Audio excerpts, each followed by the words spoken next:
بسم اللہ الرحمن الرحیم۔ محترم ناظرین کرام، السلام علیکم ورحمۃ اللہ وبرکاتہ۔ حضرات گرامی قدر، اس سے قبل ایک ویڈیو میں آپ کے سامنے 6 شوال کے روزے کے تعلق سے سرسری طور پر گفتگو کر دی گئی ہے، لیکن مناسب معلوم ہوتا ہے کہ آپ کے سامنے پوری گفتگو، مکمل گفتگو اس سلسلے میں کی جائے۔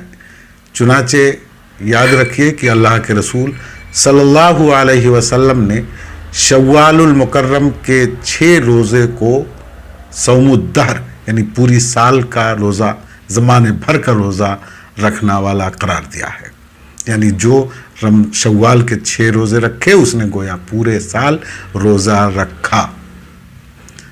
اس کی نفسیاتی وجہ یہ ہے کہ آدمی رمضان مبارک کے روزے رکھتا ہے، پاکیزہ زندگی گزارتا ہے، عید کی نماز پڑھتے ہی اس کے من میں یہ خیال پیدا ہو جاتا ہے کہ اب میں آزاد ہوں۔ تو من آزاد نہ ہونے پائے، خیالات آزاد نہ ہونے پائے، زندگی کی پاکیزگیاں جو رمضان المبارک میں حاصل ہوئیں وہ 11 مہینے کی تربیت کے لیے تھیں، وہ ختم نہ ہونے پائیں، اس لیے فوراً آپ 6 روزے رکھ لیں۔ جب 6 روزے رکھ لیں گے تو پھر یاد آ جائے گا کہ جس طرح سے رمضان میں ہم نے پاکیزہ زندگی گزاری، اسی طرح ہم کو پوری سال اپنی زندگی کو پاکیزہ رکھنا ہے۔ اللہ تبارک و تعالیٰ نے جو ہم کو بتایا ہے کہ میرا قاعدہ یہ ہے کہ میں ایک نیکی کا ثواب 10 گنا کم از کم کرتا ہوں، باقی تو اللہ تبارک و تعالیٰ خود مختار ہے، احکم الحاکمین ہے، اس کا ہاتھ کوئی نہیں روک سکتا، جتنا جس کو چاہے دے دے، کون اس سے پوچھے گا، لیکن کم از کم وہ اتنا دیتا ہے کہ ایک نیکی کے بدلے 10 نیکی۔ تو 30 روزے جب آدمی نے رکھے تو 10 کے حساب سے اس کے 300 روزوں کا ثواب اس کو مل گیا۔ پھر جب 6 روزے اس نے رکھ لیے تو 60 روزوں کا ثواب مل گیا۔ اس طرح سے گویا وہ پوری سال روزے دار رہا۔ اللہ تبارک و تعالی ہم سب کو توفیق عنایت کرے۔ اسی طرح اللہ کے رسول صلی اللہ علیہ وسلم اپنی زندگی میں ہر ہفتے 2 دن کا روزہ عموماً رکھتے تھے، ایک تو پیر کا، ایک جمعرات کا، اور آپ فرماتے تھے کہ یہ 2 دن ایسے ہیں کہ اس میں بندوں کے اعمال اللہ کے حضور پیش کیے جاتے ہیں۔ تو میں یہ چاہتا ہوں کہ جب میرے اعمال اللہ کے دربار میں پیش کیے جائیں تو اس حال میں پیش کیے جائیں کہ میں روزے دار رہوں۔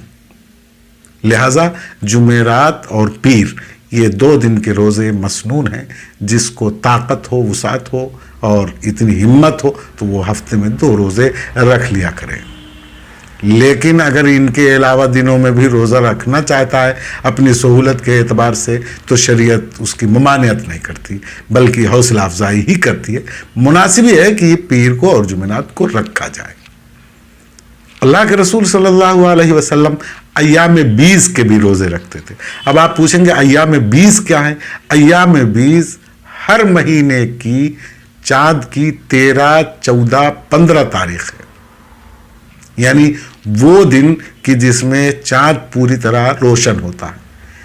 ایام 20 کے یہ روزے رکھنے والے کو اللہ کے رسول صلی اللہ علیہ وسلم نے ارشاد فرمایا کہ جس نے یہ 3 دن روزے رکھے اس نے گویا پورے مہینے کا روزہ رکھا۔ یہ نوافل کے روزے ایسے ہی ہیں کہ جس طرح سے نفلیں پڑھی جاتی ہیں، نماز کی نفلیں پڑھی جاتی ہیں۔ وہ کیوں پڑھی جاتی ہیں؟ اللہ کے رسول صلی اللہ علیہ وسلم نے ارشاد فرمایا کہ اگر بندہ اپنی فرض نمازوں میں کوئی کوتاہی کرتا ہے، کوتاہی ہو جاتی ہے، جس طرح سے ادا ہونا چاہیے ظاہر ہے ہم سے ادا نہیں ہو پاتی ہے، تو اس کی بھرپائی کے لیے ہم نفلیں پڑھیں، سنتیں پڑھیں۔ ظہر کی سنت، ظہر کی نماز سے پہلے سنت، عصر کی نماز سے پہلے سنت، گرچہ غیر مؤکدہ ہے۔ یہ سنتیں کیوں پڑھی جاتی ہیں؟ تاکہ آدمی فرض نماز کے لیے تیار ہو جائے، گویا اس کا پوری طرح سے موڈ بن جائے کہ وہ فرض کی نماز پڑھنے جا رہا، اب وہ فرض کی نماز اچھی طرح ادا کرے گا۔ گویا ایک ریہرسل پہلے ہو جائے، ایک تربیت پہلے ہو جائے۔ تو اس طرح سے رمضان کے روزے کے علاوہ دوسرے جو روزے ہیں وہ روزے اس لیے ہے کہ اگر ان روزوں میں کچھ کمی رہ گئی، یقیناً رہ گئی ہوگی، ہم کمزور بندوں سے اور کیا امید ہو سکتی ہے۔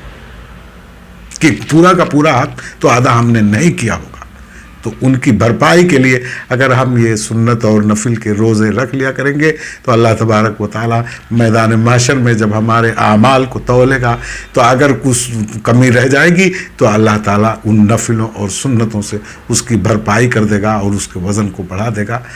اس لیے ہم کو ان روزوں کا بھی اہتمام کرنا چاہیے۔ اللہ تبارک و تعالی ہمیں توفیق عنایت کرے، آمین یا رب العالمین۔ السلام علیکم ورحمۃ اللہ وبرکاتہ۔